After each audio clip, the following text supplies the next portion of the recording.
नागपुरात मुख्यमंत्र्यांचा दौरा सुरू आहे तर दुसरीकडे जरांगेंचं उपोषण सुरू आहे। ही आपण दोन दृश्य पाहतोय। सध्या दोन महत्त्वाच्या घडामोडी आता आपल्याला या टेलिव्हिजन स्क्रीनवरती पाहायला मिळत आहेत। जरांगेंचं उपोषण सध्या सुरू झालेलं आहे, दुसरीकडे मुख्यमंत्री नागपुरामध्ये पाहणी दौरा करतायत। जरांगेंच्या उपोषणावरती मुख्यमंत्री माध्यमांना काय बोलतात, माध्यमांशी काय संवाद साधतात हे सुद्धा पाहणं तितकंच महत्त्वाचं ठरणार आहे। तत्पूर्वी जरांगेंच्या भेटीसाठी राधाकृष्ण विखे पाटील सुद्धा रवाना झालेले आहेत। ते सुद्धा अंतरवाली सराटीमध्ये येत आहेत। नेमकं काय बोलतात ते, जरांगेंसोबत चर्चा करण्यात विखे यशस्वी होतात का हे सुद्धा पाहणं तितकंच महत्त्वाचं ठरणार आहे। आणि या सगळ्या संदर्भामध्ये बोलण्यासाठी माझ्यासोबत मराठा नेते गंगाधर काळकुटे सध्या आपल्यासोबत आहे। गंगाधरजी, आपण बघतोय की आता फुल अँड फायनल म्हणजे आता थेट कडक उपोषणाचा इशारा दिलेला आहे। 10 मागण्या जरांगेंनी सरकारसमोर मांडल्या। या 10 पैकी आता कितपत मागण्या मान्य करू शकतं सरकार आणि पुढची जरांगेंची भूमिका कशी आहे? सगळ्याच मागण्या मान्य होणं गरजेचं आहे। मराठा आरक्षण संदर्भातला 2 ऑक्टोबरचा जो GR काढलाय त्याची प्रभावी अंमलबजावणी होणं गरजेचं आहे। तसेच सातारा गॅजेटचा जो GR आहे तो GR होणं गरजेचं आहे आजच। त्याच्यानंतर आपले जे गुन्हे आपल्या बांधवावरती दाखल झालेले ते गुन्हे मागे घ्यावे ही एक प्रमुख मागणी आहे।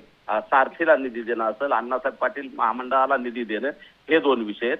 तसेच बलिदान गेलेल्या बांधवांच्या निधीचाही प्रश्न आहे आणि विशेष करून स्वतंत्र मंत्रालय, मराठा समाजासाठी स्वतंत्र मंत्रालय निर्माण झालं पाहिजे आणि अशा 10 मागण्या प्रमुख आहेत। या 10ची 10 मागण्या मंजूर व्हाव्यात म्हणून आज अंतर्वलीत ऐतिहासिक असं एक उपोषण आहे आणि मला कल्पना आहे, दादाला कल्पना आहे की याच्यात त्यांचा आमचा कोणाचाही जीव जाऊ शकतो इतकं हे जीवघेणं उपोषण आहे। कारण आता 11 वाजाय 10:15 वाजलेत साहेब आणि 10:15 वाजता एवढं होऊ नये की आम्ही स्वतः दादा उपोषणाला बसलेत आणि मी सुद्धा उपोषणाला बसलोय। आमचे सगळे सहकारी इथं उन्हात बसलेले आहेत आणि याच्यात आमचा दादाचा किंवा आमचा कोणाचाही जीव जाऊ शकतो। त्यामुळं मायबाप सरकारला विनंती आहे की जर या बांधवांचा जीव वाचवायचा असेल, मराठा समाजाचा आरक्षणाचा प्रश्न तात्काळ निकाली काढा आणि ज्या दादांनी मागण्या दिल्यात त्या 10 मागण्या तात्काळ निकाली काढल्या पाहिजे।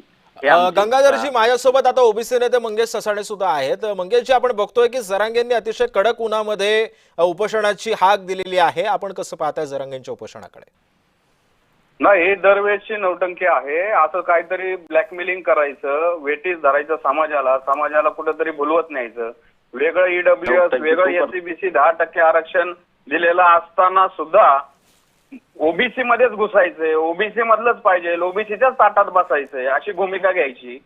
एवढं सगळं पाय घड्या घातलेल्या असून स्थानिक स्वराज्य संस्थांमध्ये 80 ते 90% या कुणबी दाखल्यांनी शिरकाव केलेला आहे। तरी पण फक्त काय तर स्वतःचं महत्व वाढवायचं, कोणाच्या तरी सांगण्यावरनं बसायचं आणि जे पाहिजे त्या ज्या लॉजिकली शक्य नाहीत त्या मागण्या मागायच्या। या जरांगेंनी आतापर्यंत 10 उपोषणं केली, परत माघारी घेतली। आता पण तेच चालू आहे। मला एक कळत नाही की सरकारचे जावं येत काय मनोज जरांगे जर उन्हात उपोषण करतात तर मग आत्महत्येचा प्रयत्न केल्याबद्दल त्यांच्यावर गुन्हा दाखल करा, डिटेन करा त्यांना। ससाणेजी, माझ्यासोबत गंगाधर काळकुटे सुद्धा तुमचं हे बोलणं ऐकतायत। या सगळ्या पार्श्वभूमीवर मी काळकुटेजी तुम्हाला विचारतो, मंगेश ससाणे म्हणतात ही नौटंकी चालू आहे जरांगेंची, आपण कसं म्हणताय, आपण कसं बघताय याच्याकडे? तर मंगेश ससाणे आणि बाकीचे त्यांचे बगल बच्चे करतायत। मनोज दादा मराठा समाजाच्या आरक्षणासाठी लढतायत, त्याला नौटंकी वाटत असेल ना? अरे तुम्हाला ओबीसीचं पाहिजे, ओबीसीचं पाहिजे तुम्हाला, ओबीसी मध्येच का पाहिजे? 10% EWS मधनं मराठा समाजाला बाहेर कोणी काढलं? ना तुझ्या दमय अरे समाजाचा बाप मग तुमचे अमोल कुणे, अजय बारस एका उगीच तुमच्या समाजातलेच नेते बोलतात ना। अभ्यासक तुम्हाला चालत नाही, अभ्यासक तुम्हाला चालत नाही। अभ्यास आहे का जरा? 58 लाख नोंदी, 58 लाख नोंदी म्हणजे 58 लाख माणसांची नावं तुम्हाला द्यायची। एक तास बसो, तू सगळे नाटक तुम्ही करता मराठ्याच्या आड तू ही नाटकं महाराष्ट्राने बघितलेली, याला शिव्या द्यायच्या, त्याला शिव्या द्यायच्या। 1 तास तर उन्हात बस, तुला कळल। बरं ऐका ना मंगेशजी आणि गंगाधरजी, काळकुटेजी आणि ससाणे ऐका, पण एक गोष्ट याच्यामध्ये अशी आहे की आपण जातीमध्येच भांडतोय। जर समन्वयानं जर हा सगळा तोडगा जर निघत असेल तर मग पुढे जायला काय हरकत आहे?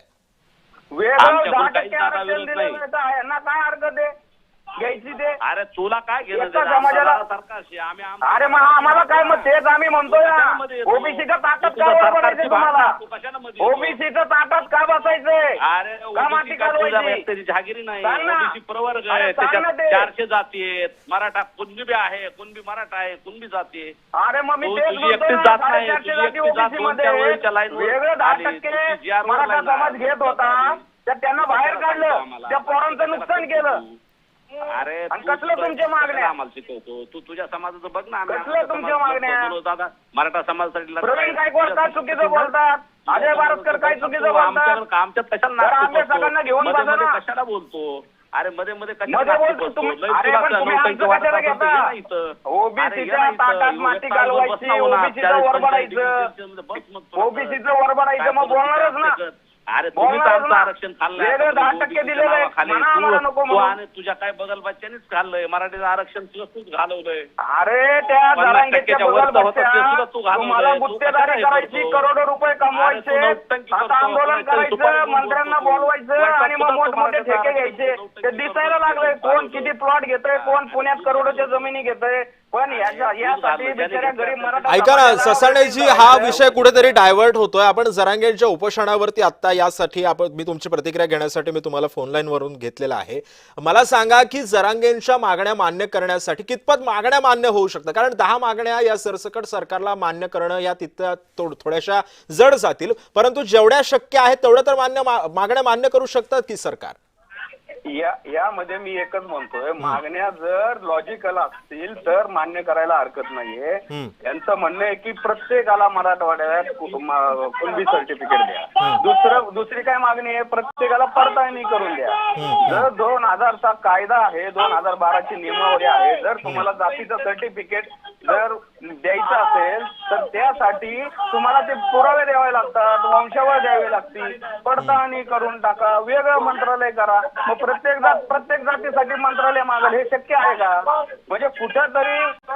समाजाची ताकद वापरायची समाज भावनिक करायचा अरे तू थांब रे जरा काळकुटे तुला काळकुटेजी त्यांना बोलू द्या मी तुमच्याकडे येतो काळकुटेजी त्यांना बोलू द्या स्वतः अभ्यास का असल्यासारखं मध्ये कशाला बोलतोय स्वतः सगळ्या शेंगा वेगळं सोडतो. मंत्रालय द्या ना काळकुटेजी गंगाधरजी त्यांना बोलू द्या त्यांना ससाणेंना त्यांचं म्हणणं पूर्ण करू द्या मी तुमच्याकडे येतो बोला ससाणेजी हा वेगळं मंत्रालय आता एकदा म्हणतात आम्ही ओबीसी आहेत मग ओबीसी मंत्रालय आम्ही कुणबी म्हणजे ओबीसी आहे मग ओबीसी मंत्रालय तुमचंच आहे ना वेगळं मंत्रालय कसं एका जातीसाठी वेगळं मंत्रालय द्यायचंय ही धाकडशाही आहे एका जातीसाठी वेगळं मंत्रालय देण्याची गरज नाहीये ससाणे म्हणतात गंगाधरची आपली प्रतिक्रिया मला आवाज नाही आला परत सांगा गंगाधरजी ससाणे असं म्हणतात की एका जातीसाठी वेगळं मंत्रालय देण्याची गरज नाही जर तुम्हाला ओबीसीच्या अंडरच यायचं असेल तर मग ओबीसीचं मंत्रालय आहेच की मला सांगा एवढ्या उन्हामध्ये ते करतायत मनोज जरांगे पाटलांच्या जीवावर हो मनोज दादा जीवावर बेतून काम करतायत आणि जर एखादा समाजासाठी स्वतंत्र मंत्रालय मागत असतील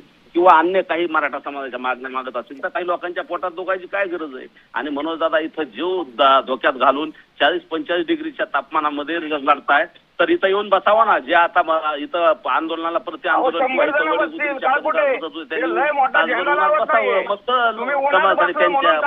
समाजासाठी जीव धोक्यात घालून बसले आज त्यांचा जीव जाऊ शकतो इथं असलेल्या कित्येकाचा जीव जाण्याची शक्यता आहे तरी मनोज दादा लढतायत यांनी लढावं ना शेंगा आणायचं स्वतः अभ्यासच म्हणायचं आणि त्याच्यात पुन्हा जाणून बुजून मराठ्याच्या विरोधात यायचं हे सगळं यांचं नाटक येतं ह्या गंगाधरजी माझा प्रश्न असा होता की मगाशी ससाणेंनी जे म्हणणं मांडलं त्यांचं असं म्हणणं होतं की कुठल्या तरी एका ससाणेजी मी बोलतोय ससाणेजी मी त्यांना तुमचाच मुद्दा कन्वे करून सांगतोय कारण तुम्ही बोललात तर वादावादी होणार काळकुडेजी त्यांचं असं म्हणणं होतं की जे आहे ओबीसीचं जे मंत्रालय आहे ते एका विशिष्ट समाजासाठी वेगळं मंत्रालय का जर तुम्हाला ओबीसी अंडरच यायचं असेल तर मग ओबीसीच्या अंडरच मग त्या मंत्रालयामध्ये आपण गेलो तर काय हरकत आहे अगदी थोडीशी छोटीशी प्रतिक्रिया तुमची घ्यायला आवडेल यांना जे मराठ्याला भेटतं त्यांना हे मागतात ना मग आम्हाला काय ओबीसी प्रमाणेच आम्ही आहेत मराठ्याला द्या ना स्वतंत्र पुन्हा कशाला आमच्या ताटात आले ना आमच्या वाटीत आले यांना म्हणायला त्याच्यामुळे स्वतंत्र म्हणतोय ना तर ओबीसी महामंडळात ओबीसी मंत्रालयात समाविष्ट करा परंतु त्याला निधी द्या ना घटनात्मक दर्जा द्या ना त्या मंत्रालयात घ्या मराठा मंत्रालय सेपरेट करा नाही तर त्याच्यात इन्क्लूड करा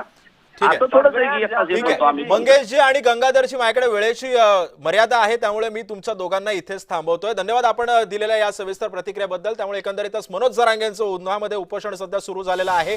आंतरवाली सराटीकडे आता राधाकृष्ण विखे पाटील सुद्धा रवाना होत आहेत. जरांगेशी चर्चा ते करतायत. नेमकं ते काय बोलतात हे सुद्धा पाहणं महत्त्वाचं ठरणार आहे. ही चर्चा कितपत सफल होते याकडे सुद्धा आपलं आता लक्ष असणार आहे.